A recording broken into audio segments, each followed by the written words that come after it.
자, 샬롬 샬롬 한번 쳐다보면서 인사합시다.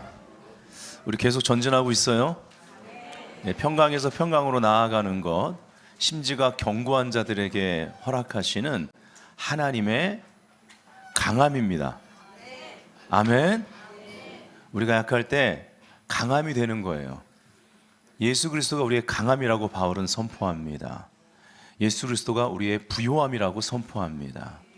그래서 우리는 늘 감사의 세크리파이스 제사를 올려드릴 수 있습니다. 할렐루야. 감사함으로 문을 열었는데 이제 한 해가 다 가고 오늘 이제 영시, 송구 영신을 하게 됩니다. 네. 그리고 또 우리는 감사함으로 문을 열어야죠. 할렐루야. 감사의 제사를 드릴 준비 되셨습니까? 찬양도요. 여러분들이 이렇게 예배 드리러 와서 찬양할 때 상당 퍼센티지가 제사적인 찬양을 드리지 자발적인 찬양 드리는 사람 많지 않습니다.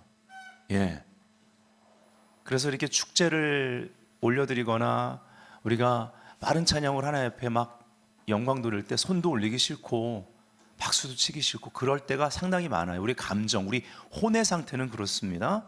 그러나 그래서 성경은 감사로 세크리파이스 제사는 죽는 겁니다. 다 타버리는 거예요. 내가 없는 겁니다. 감사로 제사를 드리는 자가 하나님을 영화롭게 하고 그 결과 하나님의 구원이 보인다. 아멘. 사실은 감사의 제사를 드리는 자들을 통하여 하나님이요 나를 넘어서는 하나님의 구원을 여러 사람들, 내 주변에 나를 통해 베푸실 것인데 그 하나님의 구원을 여는 자가 됩니다. 따라합시다. 감사는 하나님의 구원을 연다. 아멘. 왜요? 감사는 내가 아니고 그리스도 갈라디아서 2장 20절이기 때문에 내가 죽고 주님이 살아나면요 주님의 구원이라는 단어는 헬라어로 소조. 신약 성경을 보면 복음서를 보면 이 구원이라는 단어가 소조라는 단어는 죄에서 우리를 구원하시는 의미로 가장 두드러지게 쓰였으나 상당수 또 치유받았을 때도 소조라는 단어가 쓰이고 그래서 딸아 네가 구원받았다 했을 때 그 소조라는 단어 그리고 치유받았다는 걸 같이 쓰입니다. 그리고 또 악한 영들이 떠나가는 축사 그것도 구원이라고 쓸 때 바로 축사를 당할 때도 소조라는 단어를 써요. 전인적인 구원을 주님 우리에게 허락하십니다. 그래서 이 땅에 사는 동안 이 구원을 우리가 누리고 또 이 구원을 경험할 수 있도록 우리가 통로가 되려면 예수 믿는 사람들은 무조건 일단 감사로 제사. 아멘. 이게 훈련이 돼야 되는 거죠. 그래서 우리가 감사로 제사를 드리면서 이제 오늘 송구 영신합니다. 따라합시다. 물 위를 걷든지 물이 갈라지든지. 할렐루야. 미라클 시즌입니다. 이때 우리에게 주시는 하나님의 레마의 말씀은 예수 그리스도는 어제나 오늘이나 영원토록 동일하시니라. 그 자신이시다. 아멘. 스스로 계신 자 주님은 영원토록 우리를 사랑하십니다. 그래서요 우리는 지금 그분의 임재가 너무 절실히 필요합니다. 아멘. 이제 오늘 한 해를 보내고 새해로 들어가는데 예수님과 함께 걸어가시기를 원합니다. 예수님과 우리가 함께 걸어간다면 2024년 첫 스텝부터 우리는 물 위를 걷든지 그 거친 파도 위를 걸어가든지 아니면 물이 갈라지든지 할 것입니다. 오늘 본문 말씀 이제 오늘 7가지 요한복음에 나오는 기적 중에서 마지막으로 보게 되는 기적 시리즈입니다. 6장 18절부터 21절 다 같이 읽어요. 시작. 큰 바람이 불어 파도가 일어나더라. 제자들이 노를 저어 10여리쯤 가다가 예수께서 바다 위로 걸어 배에 가까이 오심을 보고 두려워하거늘 이르시되 내니 두려워하지 말라 하신대 이에 기뻐서 배로 영접하니 배는 곧 그들이 가려던 땅에 이르렀더라. 아멘. 예. 마가복음에도 본문이 있고 또 마태복음에도 본문이 있습니다. 이 세 본문을 비교하겠지만 우리는 마태복음 14장을 가지고 이따가 이제 우리가 보게 될 거예요. 마태복음 14장을 펴놓으시면 됩니다. 여기서 벗어나는 다른 구절들 몇 개는 파워포인트로 확인하면서 볼 거예요. 근데 요한복음 6장에 나오는 이 기적의 이야기는요, 이 세 복음서 중에 전체를 짧지만 시작과 끝을 이렇게 포괄해서 잘 표현해 주고 있습니다. 하나님은 시작하신 일을 마치십니다. 결론을 이미 아시는 분, 결과를 다 준비하신 여호와 이레로서 우리에게 말씀하시는 분이십니다. 부르시는 분이십니다. 그 부르심을 우리가 지금 받았어요.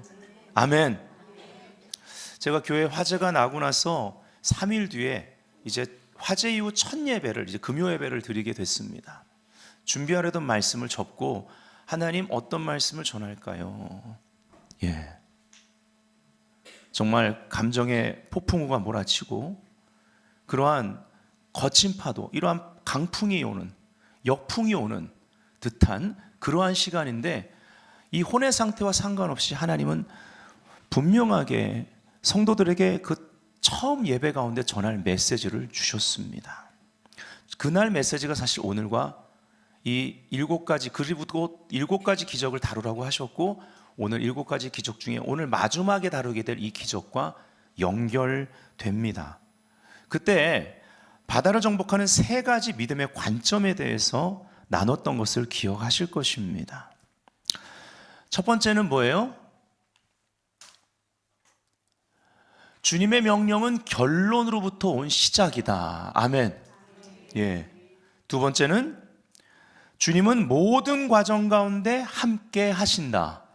세 번째, 우리에게 말씀하시는 분, 명하시는 이가 누구인가? 이것을 우리는 인식하고 살아가야만 합니다. 오늘 메시지는 무리를 걸어가는 메시지니 이것을 인식하고 그분이 누구신지를 인식하고 걸어가는 동행이 돼야 된다라는 거예요. 첫 번째 관점이 주님의 명령은 그 결론으로부터 온 시작입니다. 말씀을 따라 시작된 여정이라면 잊지 마십시오. 반드시 주님께서 돌파할 능력을 주신다라는 거예요. 전진하십시오. 뒤돌아보지 마십시오. 좌우로 치우치지 마십시오. 예수님이 광풍이 몰아칠 때 배에서 주무셨던 사건을 아십니다. 이 무리를 베드로가 걸었던 사건보다 전에 있었던 일입니다. 그때 폭풍을 꾸짖어 잠잠하게 하세요. 그리고는 주님과 함께 목적지에 도착하는데 그 다음요 대규모 축사가 일어납니다. 거라사에 갔었고 거기에 그 군대 귀신 들린 자의 그 군대 귀신이 때로 축사를 받습니다. 할렐루야. 자유케 됩니다. 오늘 본문에 예수님께서 큰 바람으로 파도가 치는 물 위를 걸어서 제자들에게 찾아오시는 기적이 있습니다. 이때는 배에 오르시니까 잠잠해졌습니다. 이전에 배에서 주무실 때는요 꾸짖어서 명령하시고 잔잔하게 됐습니다. 근데 오늘 메시지 본문은요 예수님이요 배에 오르시니까 잠잠하게 됩니다. 하나님의 임재가 이렇게 능력이 있습니다. 주님을 초청하셔야 됩니다. 나의 삶 가운데, 나의 가정 가운데 내가 서 있는 자리에. 아멘. 주님과 함께 목적지에 도착했을 때는 어떤 일이 있었을까요? 대규모 힐링이 벌어집니다. 엄청난 치유 사역이 일어나요. 네, 이따가 확인해 보겠습니다. 두 번째 관점은 주님이 모든 과정 가운데 함께 하십니다. 그분이 명하셨기 때문에. 그리고 함께 하세요. 명하시기만 하는 것이 아닙니다. 한마디로 주님은 이 모든 것을 위해 그분의 피를 나를 위해 다 쏟아내셨습니다. 이미 대가가 지불된 거예요. 여러분 비행기 티켓팅하고 비행기를 타면 비행기로 여행하는 중에 나오는 음식 다 드셔도 됩니다. 따로 아니에요. 추가 금액 없습니다. 누리셔야 되는 거예요. 예수님은 시작과 끝, 알파와 오메가 되십니다. 예수님이 말씀하심으로 시작된 여정이기 때문에 시작하신 분이 도착지, 목적지까지 함께 하신다라는 것을 믿으면 우리는 임마누엘이라는 그분의 이름을 경험하게 됩니다. 마태복음의 시작은 그분의 이름을 밝힙니다. 임마누엘, 우리와 함께 하신다. 하나님 우리와 함께 하신다. 마태복음은 포괄용법이에요. 마칠 때도 임마누엘입니다. 볼지어다 세상 끝날까지 내가 너희와 항상 함께 있을 것이다. 오늘 송구 영신 예배 때 나눌 메시지 펼쳐진 임재, 반전의 시작. 펼쳐진 임재는요, 우리와 함께 하시는 임마누엘의 펼쳐진 날개의 덮임을 말하는 것입니다. 이사야 8장에 임마누엘의 편날개라는 단어가 나와요. 폭풍 이전도, 그리고 폭풍 속에서도, 그리고 이 폭풍이 그치고 목적지에 도착하는 시간과 일어나게 될 그 모든 일까지 다 이 임마누엘, 함께 하시는 그분의 날개로 덮어 놓으셨다라는 거예요. 이 펼쳐진 임재 가운데 우리가 2024년으로 들어가야 되는 거예요. 강하고 담대하십시오. 세 번째 관점은, 그래서 우리에게 말씀하신 분, 명하시는 분이 누구신가? 그러면 이 말씀 우리가 계속 듣고 새기게 됩니다. 그리고 그분의 임재 가운데 걸어가는 거예요. 나에게 말씀하신 분이 누구신가? 이거 분명히 하자고요. 내가 좀 올 한 해 실수했거나 부족했거나 어떠한 어려운 삶의 시간을 통과한다 할지라도 나에게 말씀하신 분이 누구신지 그거를 분명히 하고 우리가 2024년으로 들어간다면 그분의 임재 가운데 또 강하고 담대할 수 있습니다. 샬롬, 샬롬, 아멘. 이 세 가지 관점이 우리의 믿음을 강하게 만듭니다. 자, 이제 마태복음 14장을 펼쳐놓으시면 됩니다. 20절부터 36절까지 우리가 볼 건데요. 20절, 다 배불리 먹고 남은 조각을 12바구니에 차게 거두었으며 먹은 사람은 여자와 어린아이 외에 5,000명이나 되었더라. 오병이어의 기적이 일어난 거예요. 이 배경에서 이어지는 겁니다. 그리고 나서 이 기적을 경험하고 이제 믿음이 상승하죠. 근데 그 믿음이 진짜인가 가짜인가, 그리고 그 믿음이 생겼을 때 그 믿음을 더 강하게 하기 위해서 믿음은요, 즉각 시험을 통과합니다. 22절에 예수께서 즉시 제자들을 재촉하사, 이제 이 믿음이요 연단을 통과하는 거예요.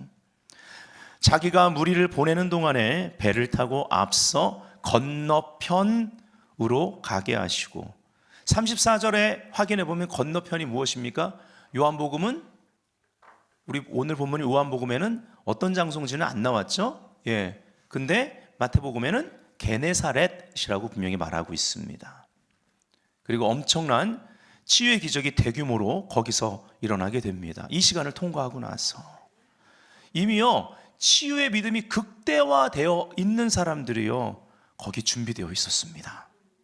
근데 준비되어야 할 사람은 누구예요? 주님은 누구를 준비시키십니까? 치유사역 자체가 목적이 아니에요.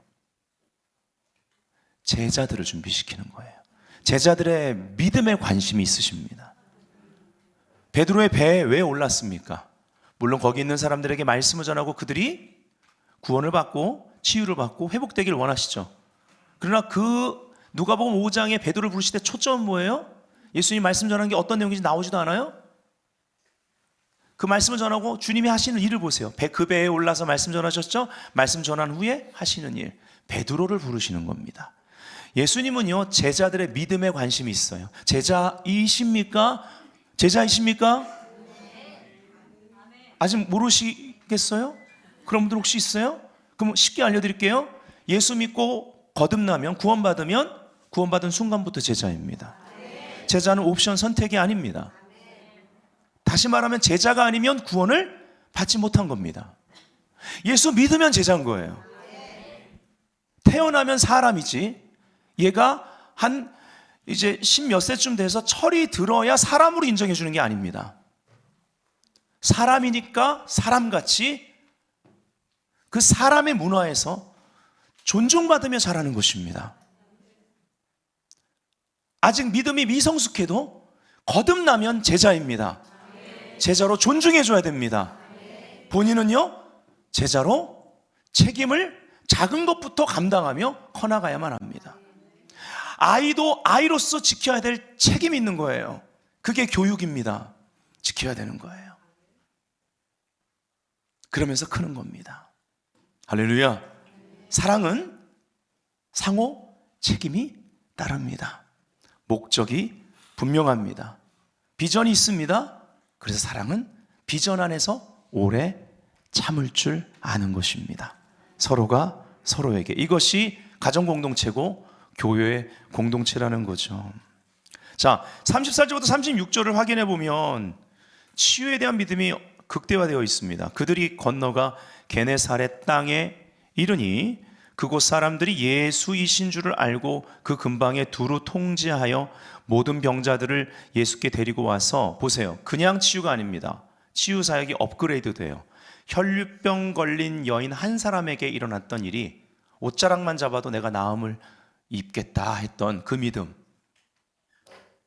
그 전엔 그 믿음이 없었는데 이 한 여인이 물꼬를 튼 거죠. 그 이후에요, 이들도 그 소문을 들었을 것입니다. 그래서 이들이요, 그 혈류병 걸린 여인이 치유받은 그 믿음의 수준으로 지금 믿음이 극대화되어 있는 거예요. 할렐루야. 다만 예수의 옷자락이라도 손을 대게 하기를 간구하니 손을 대는 자는 다 나음을 얻으니라. 할렐루야. 이 사건은요, 오병이어라는 엄청난 기적의 사건과 그리고 이렇게 커다란 치유의 기적이 일어나는 이 믿음이 극대화된 이 사이에 있는 기적 사건인 것입니다. 문제는요, 제자들의 마음이 어떠냐인 것입니다. 제자들의 마음이 둔감한 상태였다. 만일 지금 이제 한 해를 보내고 새해를 맞이하는데 우리의 믿음의 상태, 믿음은 마음으로부터 시작되는데 우리 믿음의 상태가, 우리의 마음의 상태가 둔감하다면, 너무나 우리의 믿음이 약해져 있다면 우리는 오늘 말씀을 나의 말씀으로 취하고 예수께서 나의 강함이 되시도록, 내 마음의 상태가 기경되도록 믿음으로 한 걸음 나아가야 된다는 거예요. 할렐루야. 말씀에 귀를 기울이세요. 나의 말씀으로 들어야만 합니다. 마가복음 6장 52절을 봅니다. 배에 올라 그들에게 가시니 바람이 그치는지라 제자들이 마음에 심히 놀라니 이는 그들이 그 떡 떼시던 일을 깨닫지 못하고 라고 나옵니다. 도리어 그 마음이 둔하여졌음이로라 이렇게 얘기합니다. 그래서 우리가 성경을 볼 때 특별히 복음서는요, 한 가지 사건을 다른 복음서에서 같이 다뤘을 때 그걸 같이 비교해서 볼 필요가 있습니다. 여러분, 기적을 통해서 하나님의 뜻을 깨닫지 못하면 오히려 어떻게 된다고요? 마음이 더 무뎌집니다. 둔감해집니다. 큰 기적이 일어날수록 그래요. 베드로교회는 하나님의 임재로 충만한 교회입니다. 제가 솔직한 말씀을 드리죠. 같은 원리의 일들이 일어납니다. 임재가 강력한 만큼 그것이 매해마다 그 임재의 예배가 드려지는데 여러분이 임재 안에서 이 임재를 누리며 하나님 앞에 예배하지 못한다면 여러분의 마음은 그냥 전통적인 교회, 그냥 앉아서 전통적으로 예배드리는 그 교회 성도들보다 더 무뎌질 수 있고 강팍해질 수 있다는 걸 아셔야 돼요. 베들교회 가운데 하나님이 허락하시는 이 시대를 향한 강력한 메시지가 있습니다. 근데 여러분이 이거를 메시지가 강력한 만큼 자꾸 듣지 않고 안 들리고 안 들리는 시간을 계속 보내면 해가 거듭될수록 여러분 마음은 더 강박해집니다. 이걸 아셔야 됩니다. 어떻게 하실 거예요? 말씀이 안 들리시는 분은 어떻게 하실 거예요? 찬양과 이 경배가 잘 안 되시는 분은 어떻게 하실 것입니까? 주님이 부르고 계십니다. 함께 물 위를 걷자고요. 아멘. 주님의 관심은 제자들의 믿음에 있습니다. 마음에 있습니다. 주님이 부르고 있습니다. 은혜를 경험하셔야 됩니다. 자, 예수께서요 즉시 제자들을 재촉하셨습니다. 즉시. 얼마나 은혜로운지 몰라요. 여러분 제자이십니까? 아멘. 그러면 지금 예수님이 즉시 재촉하시는 일이 있거든요. 이제 내일은 자고 눈 떠보면 새해예요. 즉시 재촉하시는 일부터 하시기를 축복합니다. 이 즉시란 단어가 22절부터 32절에요 3번이나 나오거든요. 이 일이 예수님의 계획 안에서 진행되고 있다는 것을 말하는 것입니다. 결과를 아시는 분이 목적을 정해 놓으시고 명령하시는 겁니다. 다 준비하신 다음에는요 그 폭풍 속에서도 캄캄한 밤에 지켜보고 계신다라는 거예요. 하나님의 이 하늘의 GPS는요 정확합니다. 이 캄캄한 밤에 풍랑이 있는데 제자들이 어디 있는지 이렇게 막 갈릴리 바다 진짜 넓거든요. 거기 다 돌아보고 이곳 갔다가 여기 아니네 저쪽 갔다 이렇게 하시는 분이 아니에요. 바로 기도하시다가 됐다 지금 가자 그리고 무리를 걸어서 그냥 직코스로 가시는 거예요. 단거리입니다. 최단거리. 예. 27절에 보니까 예수께서 즉시 유령이다 하고 소리치니까 즉시 이르시되 안심하라 나니. 이 나가 누구예요? 어제나 오늘이나 영원히 동일하신 분. 두려워하지 말라. 할렐루야. 오늘도 마찬가지입니다. 두려워하지 말라. 31절에 예수께서 즉시 손을 내밀어, 왜냐하면 베드로가 좀 걷다가 물에 빠졌거든요. 그를 붙잡으셨습니다. 즉시. 얼마나 은혜롭습니까? 자, 23절. 무리를 보내신 후에 기도하러 따로 산에 올라가시니라. 저물매 거기 혼자 계시더니. 주님이요 우리를 위해 기도하시는 것입니다. 우리 믿음이 잘 세워지도록, 그 연단을, 폭풍을 잘 통과할 수 있도록. 로마서 8장 합력하여 모든 것이 선을 이룬다고 말씀하시면서 예수님이요 보좌 우편에서 우리를 위해 쉬지 않고 중재하고 기도하신다라는 사실을 우리가 그 본문을 통해 확인할 수 있습니다. 지금도 기도하고 계세요. 아멘. 그리고 누군가 우리를 기도할 수 있도록 기도시키세요. 누군가 너를 위하여. 아멘. 누군가 기도한다라는 거예요. 할렐루야. 자, 이제 시험을 받는 현장으로 가봅니다. 이제 장면이 전한데요 24절. 배가 이미 육지에서 수리나 떠나서, 자, 바다 한가운데입니다. 자, 요한복음 6장 19절에는요 이 수리나라고 표현된 부분이 10열이라고 나옵니다. 대략 4.6km에서 5.5km 정도로 봅니다. 예. 자, 바람이 거스름으로 이렇게 돼 있죠. 요한복음 6장 18절에는 이 바람을 큰 바람이라고 얘기합니다. 거스렀다, 이거 가고자 하는 게네사렛 방향과 반대, 역풍이에요. 역풍을 맞습니다. 우리 인생 가운데 역풍을 맞을 때가 있어요. 근데 그때는 어디로 돌아가요? 믿음의 관점 첫 번째, 결론으로부터 온 시작. 그렇죠? 그리고 이것을 누가 말씀하신 건가? 내가 주님을 아는 만큼 믿음은 견고한 거예요. 그렇다면 주님 말씀하신 방향이면 지금 임마누엘이구나. 여기만 계시는 게 아니고 이 임마누엘에 함께 하시는 그 임마누엘의 펼쳐진 임재가, 그 날개가 어디까지 가 있는지 우리는 모르나 그 펼쳐진 임재 안에서 일어나는 일에 내가 쓰임받고 열매를 거두고 영향력을 나타내게 하기 위해서 지금 그 임마누엘의 편 날개 가운데 이 과정을 통과하게 하시는구나. 예. 자, 그 다음 물결로 말미암아 고난을 당하더라. 이 고난 당하다란 말이 바산이죠. 시금석으로 시험하다란 뜻입니다. 시험의 시간이에요. 믿음을 시험하십니다. 거듭난 모든 사람들은 믿음의 시련을 통과합니다. 야고보서 1장이죠. 이들이요 주님을 얼마나 간절히 찾았겠습니까? 이전에는 배에서 주무시기라도 했는데 차라리 주무셔도 좋으니 계셨으면, 배에 있기만 하셨으면.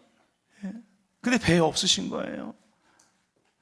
이미 주님이 배에서 주무셨고 그 주님을 깨웠을 때 주님이 이 믿음이 왜 이렇게 없어? 그러면서 꾸짖어서 그 거친 파도를 잔잔케 하신 그 간증이 있는데요, 지금은 이제 더 업그레이드 돼야 되는 시간인 거예요. 주님이 없어요.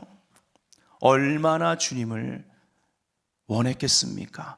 여러분, 이제 한 해를 보내고 새해를 맞이하는데 주님을 얼만큼 갈망하십니까? 많은 분들이 주님을 향한 소원함이 있을 거예요. 근데 그 무엇보다 주님 자체를 여러분이 갈망하시기를 예수님의 이름으로 축복합니다. 그분이 배에 오시면 모든 것이 끝납니다. 너희는 가만히 있어 내가 하나님 됨을 알지어다가 되는 거예요. 아멘. 근데요, 그토록 원했던 주님이 저기서 걸어오시는 거예요. 근데 우리의 모습과 같습니다. 기도 응답을 못 알아봐요. 유령이라고 소리치기 시작합니다. 여러분, 예수님이 답입니다. 예수 그리스도는 우리의 운명입니다. 32절에 배에 함께 오름에 바람이 그치는지라. 예수가 답입니다. 그리고 곧 목적지에 도착해요. 요한복음 6장 21절에 이렇게 표현되어 있습니다. 이에 기뻐서 배로 영접하니 배는 곧 그들이 가려던 땅에 이르렀더라. 뭐 그런 건 아니지만 전 또 그렇게도 생각해 봐요. 역풍이 불어서 막 노를 저어도 이게 가지 않는 거예요. 그리고 이 파도가 너무 거세서 뒤집힐 지경인 거예요. 물이 막 배로 들어오잖아요. 근데 주님이 딱 배 들어앉고 딱 오르시자마자 잔잔해지는 거예요. 이 잔잔한 갈릴리 바다. 네. 갈릴리 바다는요, 그렇지 않아도 기본적으로 주간보다 야간이 되면 물결이 좀 높아지는 것이 기본입니다. 근데 여기는 큰 바람이 불었으니까 더 그랬겠죠. 근데 이제 잔잔해지고 나서 저는 또 이렇게도 생각해 봐요. 뭐 아닐 수도 있지만 갑자기 게네사렛 방향으로 그 치유의 역사가 일어날 그 장소로, 목적지로 바람이 쫙 몰고 가지 않았을까. 그냥 그렇게 생각해 봤어요. 곧 그들이 가려던 땅에 이르렀더라. 할렐루야. 25절, 밤사경에 예수께서 바다 위로 걸어서 제자들에게 오시니, 여기 밤사경은 새벽 3시에서 6시 사이 정도, 뭐 한 4시 정도 됐을까요? 뭐 어쨌든 그 정도입니다. 여러분, 그러니까 얼마나 그 바람과 파도와 싸웠겠어요. 이제는요 한계점에 다다른 겁니다. 그때 주님이 오십니다. 힘 다 빼놓고 주님만 의지할 수 있도록 그렇게 만들어 놓으시고는 이제 주님 아니면 안 되는 시간에, 네, 할렐루야, 한 채 옵차도 없어요. 그냥 찾아오세요, 제자들을. 고린도전서 10장 13절 킹제임스 음정역을 읽어드려요. 사람에게 공통적으로 있는 시험 외에는 너희가 어떤 시험도 당하지 아니하였나니 하나님은 신실하사 너희가 감당할 수 있는 것 이상으로 시험 당하는 것을 너희에게 허락하지 아니하시고 또한 그 시험과 함께 피할 길을 내사. 할렐루야. 시험과 함께 피할 길을 주시는 거예요. 이 표현이 좋아서 제가 킹제임스 음정역을 읽어드린 거예요. 너희가 능히 그것을 감당하게 하시느니라. 자, 26절이요.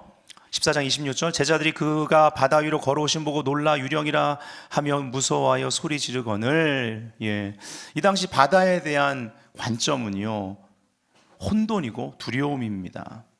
당시 바다에는 괴물이 살고 있다고 생각했기 때문입니다. 그 신화에 나오는 그 바다의 신 타맛, 어둠과 혼돈을 주관하는 신으로 알려진 그 신이 있다고 생각한 거예요. 바다의 광풍도 그가 일으키고 그리고 배를 난파시켜 사람들을 죽인다라는 그러한 미신이 있었습니다. 그래서 두려움, 공포, 혼돈에 대한 인식이 바다에 대한 관념 가운데 들어가 있었어요. 그런데 구약에 보면요, 바다를 이기고 정복하시는 분이 있습니다. 바로 여호와 하나님. 하박국 3장 15절을 보면 주께서 말을 타시고 바다 곧 어떠한 모습으로 나타나냐면 큰 물의 파도를 밟으셨나이다 이렇게 되어 있어요. 밟았다. 그래서 히브리인들의 관점에는, 그러니까 이 신약시대 때 사람들의 관점에는 바다를 이기는 분은 여호와 하나님이다라는 인식이 있었던 거예요. 근데 예수님이요, 그 두려움의 파도를 밟고 제자들을 향하여 걸어오신다라는 것입니다. 자, 27절부터 29절 우리 한번 이 은혜로운 본문을 다 같이 한번 읽어봅니다. 시작. 예수께서 즉시 이르시되 안심하라, 나니 두려워하지 말라. 베드로가 대답하여 이르되 주여, 만일 주님이시거든 나를 명하사 물 위로 오라 하소서 하니 오라 하시니 베드로가 배에서 내려 물 위로 걸어서 예수께로 가되. 아멘. 말씀이 길이 됩니다. 오라 하신 말씀이 길이 됩니다. 우린 매일 이 말씀에 집중해야 되는 거예요. 이 말씀 위를 걸어가야 되는 거예요. 우리의 눈이 믿음을 시작하시고 온전케 하시는 예수를 바라보고 집중하고 고정시키고 그 다음에 그 주님이 하신 말씀 위를 걸어가는 것이 신앙생활입니다. 아멘. 우리를 두려움에 빠뜨리는 그 무엇이 내가 바라보는 믿음의 주 온전케 하신, 믿음을 시작하시고 완성하시고 과정에도 함께 하시는 그분의 발밑에 있음을 보고 우리가 말씀 위를 걸어가야 되는 거예요. 영적인 세계, 믿음의 세계 가운데 이러한 눈이 있어야 말씀이 들리고, 진짜 말씀을 들으면, 믿음은 들으면 그리스도의 말씀 제대로 들은 것은 그 말씀 위를 걸어가게 한다. 이것이 주님과 동행하는 길입니다. 아멘. 이건 영적 세계의 실제라는 거예요. 하나님의 명령 위를 우리는 걸어가는 자로 부름받았어요. 30절에 그런데 베드로가 잘 가다가, 그것도 대단한 거죠. 다른 배에 있던 제자들과 엄청난 차이가 있는 겁니다. 바람을 봤어요. 예수보다 바람 봤다라는 거예요. 그리고 무서워 빠져가는지라 즉각 두려움에 사로잡히죠. 의심의 바람이 우리를 두려움의 파도 가운데로 빠뜨리려고 합니다. 그래서 우리는요, 두 마음을 버려야 되는 거예요. 더블 마인드. 야고보서 1장 6절부터 8절 읽습니다. 시작. 오직 믿음으로 구하고 조금 더 의심하지 말라. 의심하는 자는 마치 바람에 밀려 요동하는 바다 물결 같으니 이런 사람은 무엇이든지 주께 얻기를 생각하지 말라.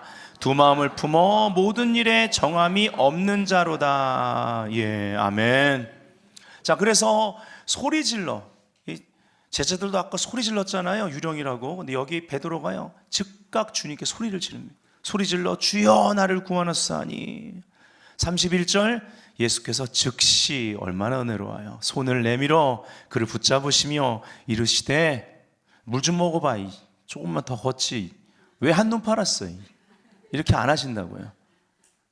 가슴에 품고, 저는 그렇게 생각해요.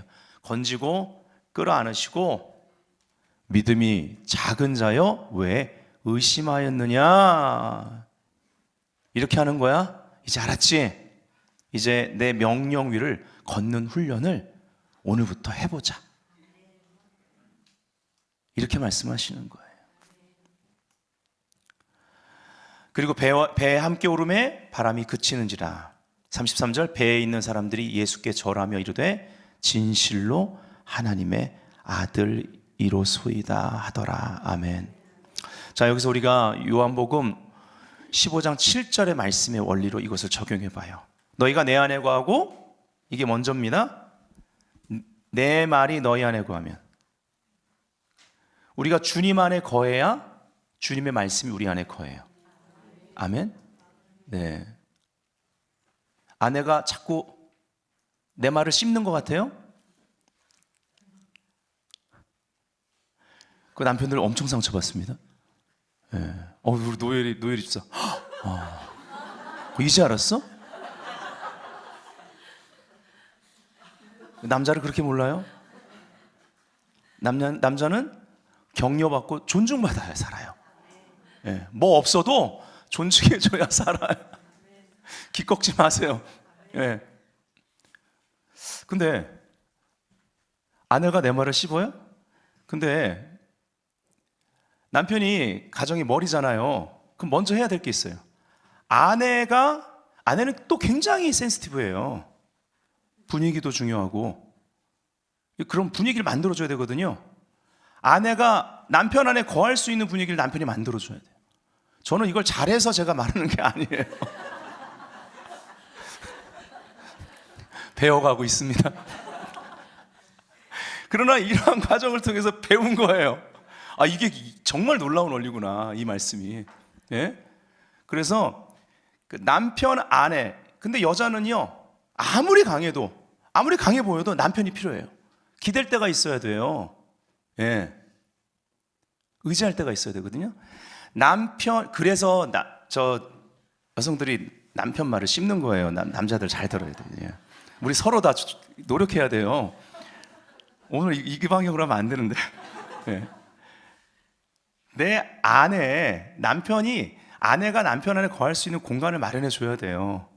막 남편한테 말하고 싶고, 또 내가 말하면 정말 이렇게 의지가 된다는 느낌을 받게끔, 우리가 이걸 계속 훈련하는 거예요. 서로가. 아내들도 마찬가지고. 남편 안에 아내가 거할 수 있는 공간이 마련된 데서 거하게 되면 남편이 하는 모든 말을 아내가 듣기 시작해요. 여기서 이 커뮤니케이션이 일어나는 거예요. 그래서 무엇든지 구하면 기도잖아요. 기도는 대화 아닙니까? 이 대화가 되는 거예요, 이제는요. 그래서 요한복음 15장에 열매를 맺는 거예요. 주님과 관계도 동일하게 적용을 해야 되는데, 오늘 베드로의 이 사건에 적용을 해보면, 베드로가 물리를 걸었다라는 것은요, 주님의 말씀이 베드로 안에 머물렀다는 증거예요.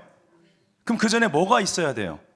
베드로가 예수님을 봤다는 거예요. 만일 주님이시면, 주님이십니까? 예. 그럼 나에게 말씀하세요.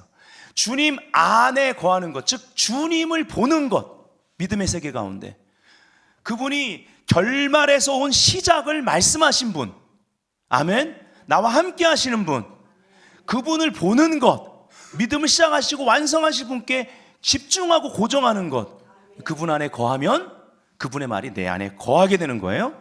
그러면 예수님처럼 내가 물 위를 걸어가게 되는 것입니다. 할렐루야. 너희가 내 안에 거하고 내 말이 너희 안에 거하면, 이 거하다라는 단어가 15장에 열매 맺는 비결이라 많이 나오는데요, 헬라어로 메노라는 단어입니다. 거한다라는 것은요, 인내의 시간입니다. 근데 인내하면 야고보서 1장에 보니까 지혜를 받는다, 넘치도록 받는다, 지혜가 만들어지는 시간입니다. 이 인내 또 확고함이란 뜻인데 헬라어로 휴포모네예요. 이 휴포모네의 동사형은 휴포메노예요. 아까 메노가 뭐라고요? 거하다. 그러니까 인내라는 단어 안에 메노라는 단어가 어원에 들어가 있는 것입니다. 그래서 동사형 휴포메노는요, 무엇 아래 거하다, 머물다, 즉 권위 아래 들어가는 거예요. 베드로가 예수님의 말씀의 권위 아래 들어갔다라는 것입니다. 그러니까 물 위를 걷는 거예요. 아멘. 우리도 물 위를 걸어야 합니다. 실수할 수 있어요. 물에 빠질 수 있습니다. 두려워할 수 있어요. 잠시 의심할 수 있어요. 염려 때문에 빠질 수 있어요. 근데 즉시 주님이 손을 잡아주시고 품에 안으신 다음에, 이게 은혜의 모습입니다. 믿음이 적은 자여. 은혜는 우리를 훈련합니다. 너희가 내 안에 거하고 내 말이 너희 안에 거하면 믿음이 강해진다. 열매는 믿음을 따라 맺어진다. 이 원리입니다. 자, 그 다음 우리가 봐야 될 것은요, 교회는 임재가 중심이 되고 성도는 사명이 중심이 돼야 믿음이 세워진다라는 것입니다. 여호수아서 3장 3절부터 6절, 백성에게 명령하여 이르되 너희는 레위 사람 제사장들이 너희 하나님 여호와의 언약궤 매는 것을 보거든 너희가 있는 곳을 떠나 그 뒤를 따르라. 그러나 너희와 그 사이 거리가 2000규빗쯤 되게 하고 그것에 가까이 하지는 말라. 그리하면 너희가 행할 길을 알리니 너희가 이전에 이 길을 지나보지 못하였음이라 하니라. 여호수아가 또 백성에게 이르되 너희는 자신을 성결하게 하라 하면 여호와께서 내일 너희 가운데에 기이한 일을 행하시리라. 여호수아가 또 제사장들에게 말하여 이르되 언약궤를 메고 백성에 앞서 건너라 하매 곧 언약궤를 메고 백성에 앞서 나아가니라. 이 언약궤는요, 혼자 운반할 수 없습니다. 내 귀퉁이 채를 꿰고 4명이 어깨에 메고 가야 되는 겁니다. 어떤 사람들이요, 구별된 레위지파 제사장들입니다. 신약 시대는 만인 제사장, 왕 같은 제사장, 바로 복음을 운반하는 모든 그리스도의 제자들을 가리키는 것입니다. 여호수아를 새 시대 새 리더로 부르셨습니다. 그래서 여호수아 1장에서 그러한 뉴시즌을 여는데 제일 먼저 언급되는 게 뭔지 아세요? 모세는 죽었다. 모세는 죽었다. 새로운 계절로 들어갈 때 우리는요, 옛것을 쏟아내 버려야만 합니다. 이미 끝난 것 붙잡아서는 안 되는 거예요.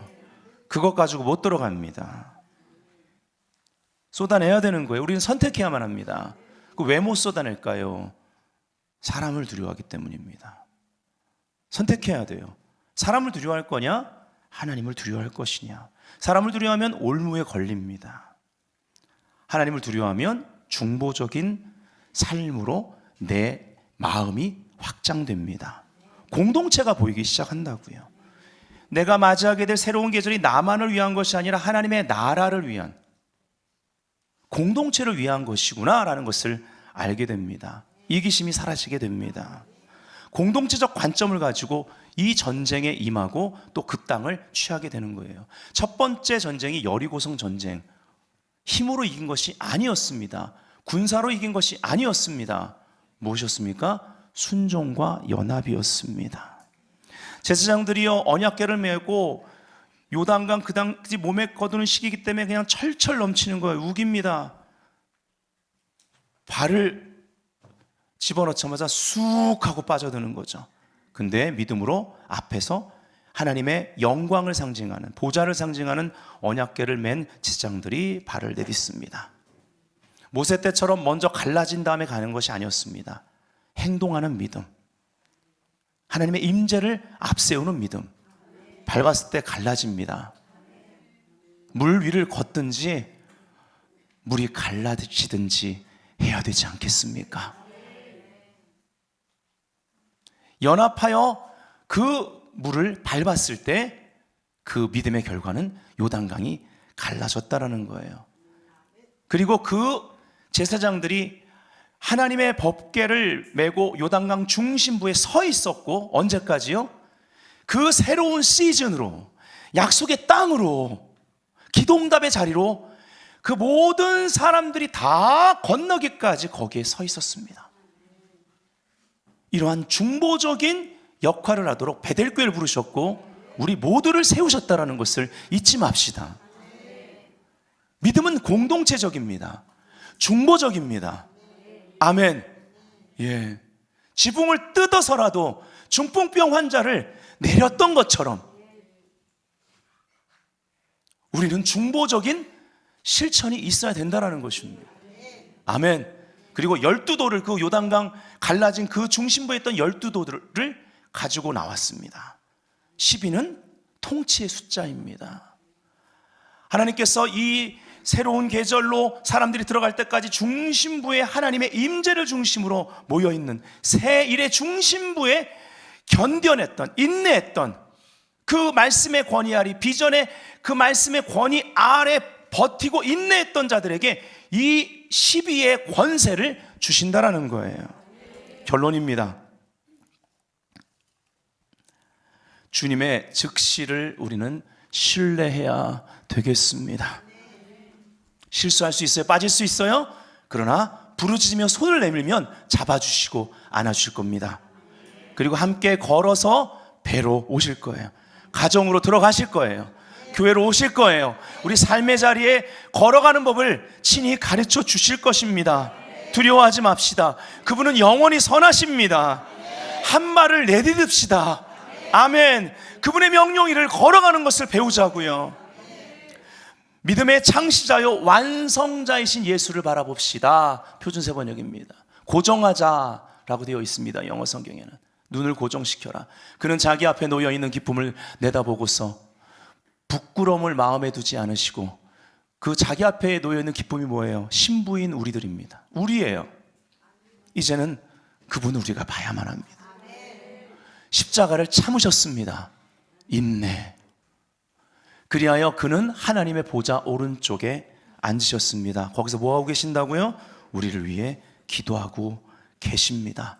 폭풍이 역사할 때 그분은 우리 가운데 찾아오실 준비가 되신 분이십니다.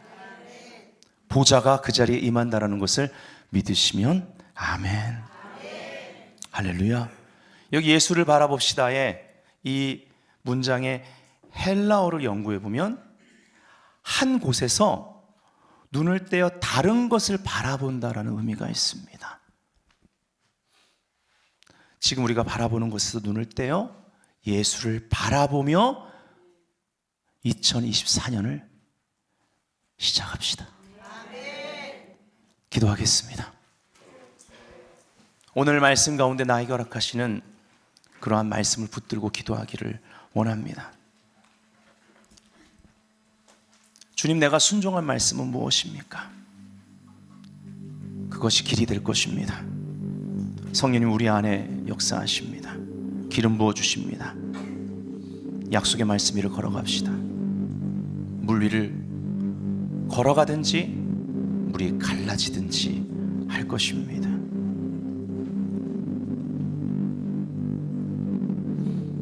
모든 것을 정복하신 주님의 발밑에 내가 두려워하는 그 무엇이, 의심하는 것이 있음을 내가 바라봅니다. 오라 하시니 내가 그 말씀 위를 걷겠습니다. 주님, 오라네, 이 오라 하셨는데도 내가 두려워 걷지 못했는데 2024년 내가 걸어나가기를 원합니다. 여호수아처럼 좌로우로 치우치지 않고 똑바로 걸어가겠습니다.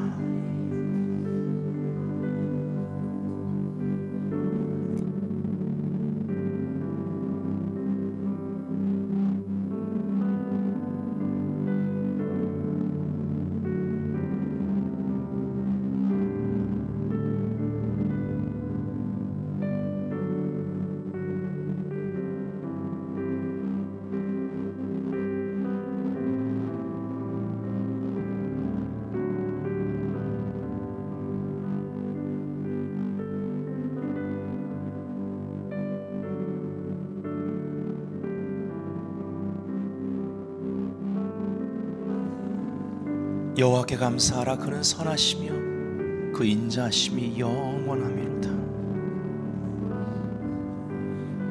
기적의 목적을 잊어버린 분 계십니까? 그래서 혹 마음이 무뎌졌다면 주님의 은혜 안으로 들어오십시오. 예수를 바라보세요. 그분이 답입니다. 노젓느라 지쳐있는 분들이 계십니까?